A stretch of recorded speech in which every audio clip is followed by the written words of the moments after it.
Hey everybody, and welcome to another episode of RC Classic Garage. In today's episode, we're going to be discussing why I think the Ferrari 360 is possibly Ferrari's biggest bargain. Searching Auto Trader, you can pick up a 360 for around about 45 to 50,000 pounds in the UK, and they are on the cheaper end of all Ferraris for sale. The 360 therefore represents exceptional value and one of the best deals in the Ferrari lineup. It's only Ferraris that have been labelled underdogs, like the 308 GT4, the Mondial, the 400, the 412, have been labelled bargains in recent times. And even those are now on the rise. As a proud owner of this Ferrari 360 for the past 4 years, I'm going to give you my owner's perspective on its design, performance, reliability, build quality, and affordability. And then why I think is now the right time to consider a Ferrari 360 and the factors that should impact its value going forward. When released in 1999, the 360 set a new supercar benchmark, and I can see why. Let's start with design. The 360's looks have aged beautifully, maintaining its appeal for the past 25 plus years.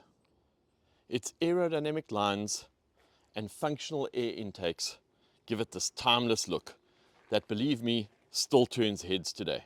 And for the first time, Ferrari exposed its engine in all of its glory with this large glass panel, which it continues into its latest models today.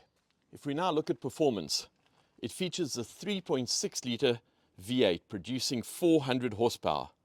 The sound of this naturally aspirated V8 is pure music to any car enthusiast's ears.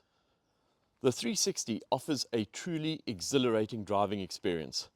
It accelerates from 0 to 60 miles an hour in just 4.5 seconds, with a top speed of 183 miles per hour or 290 kilometers per hour.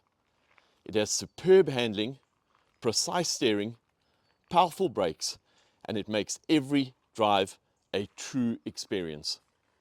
Moving inside and looking at build quality, the 360 offers a driver-focused cockpit which exudes quality and attention to detail. There is a use of high-quality materials, and you can sense the impeccable craftsmanship. The seats are comfortable and supportive, and perfect for both spirited drives and longer journeys. Now, the 360 is known to be more reliable than some of its predecessors. You do need to change the cam belt every 3 years, but this is a job that you can do with the engine in place, unlike the 355 and the 348, where they actually have to remove the engine to do the cam belt change. They can budget around £4,000 a year on maintenance, and that should include the cam belt change, tyres, brakes, and suspension work. And I've done a few videos on that, so if you are interested in those, go and have a look. But overall, this is a much more reliable car and cheaper to maintain than its predecessors. And now we talk about affordability, and this for me is the biggest mystery, because here we have a car that has everything going for it, from its design to its performance to its reliability, and yet compared to other Ferraris, the 360 is relatively affordable. And in today's market, this is very hard to beat, because the 360 Spider F1 paddle shift like this car cost £107,500 new.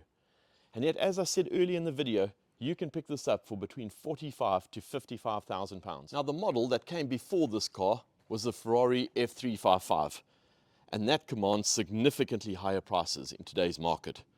And even the 430, which came after this car, is considerably more expensive, leaving the 360 as a low-value outlier. So the reason often cited for this is production numbers.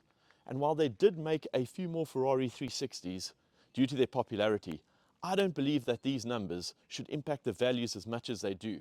So if we look at production numbers and values, they produced about 11,300 355s, and the value today, about £90,000. For the Ferrari 360, they produced about 17,600 cars, and yet the value is about £50,000, as I said. And yet the car that came after it, the 430, they produced approximately 15,000, and there again the value is about £80,000. So I don't believe these production numbers with such a small difference account for the impact of the value of the 360. So what do I think all this means? I believe there are several factors that will influence the value of 360s going forward. As a Ferrari, it is desirable, and it holds a special place in the hearts of car enthusiasts. The 360 set a new supercar benchmark when it was released, and it was desirable and special to those who are mostly 35 to 45 years old now. Let me explain. So as the 360 now approaches its 25-year anniversary, I believe this is a car that could benefit from increased value. The 25-year rule really says that by the time a car reaches 25 years of age, it is fully depreciated. And the people who once dreamt of owning the car, where it holds some historical significance or nostalgia, are now at an age where they can afford to buy the car. So someone who was 10 to 20 years old when the Ferrari 360 was released, and they always dreamed of owning the car that set the supercar benchmark, and it became significant for them, is now 35 to 45 years old and generally has more spending power and could possibly in a position to buy the car that they once dreamed of in their youth. And of course, it has the performance and design to back it up. It's a high performance car with a timeless design and still turns heads today, and in my opinion, looks incredible. It was a significant leap forward from the 355 which came before it, and in my opinion, the 430 which came after it isn't such a big advancement over the 360. So while currently considered a bargain compared to other Ferraris, I believe now's the time to seriously consider the 360. It offers incredible value that's hard to beat. Its modern looks have aged gracefully. It combines performance, style, and driving pleasure in a way that few cars can. It's a car that has everything going for it and will stand out in anyone's collection, including mine. So let me know what you think of the Ferrari 360 in the comments section. Thanks all for watching. If you enjoyed the episode, please don't forget to like and subscribe. Ciao, and see you all next time.